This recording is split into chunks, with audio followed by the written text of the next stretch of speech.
No matter how many power sanders you have, and I have them all, but you do occasionally need to hand sand. So I thought I'd show in this simple solution how to make some really easy sanding tools. First, I started with a piece of sandpaper and I sprayed the back of it with adhesive. Then I took a paint stick, stuck it down into the adhesive, trimmed it off a utility knife, and then I repeated the process with a piece of PVC pipe, rolled it across the back of the sandpaper and trimmed it off. And this is what you end up with.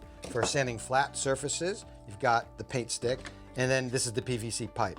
And so the paint stick is great for flat edges, flat surfaces, any flat surfaces, even outside curves. You can see how it very easily conforms to outside curves. And then the pipe is excellent for inside curves or contours, anything like this that you don't want to use something flat because you might flatten out the curves. So the pipe being round works perfect. Look at that. And the great thing about this technique is, of course, PVC pipe comes in many different sizes, so I'm sure you'll find one to fit your project.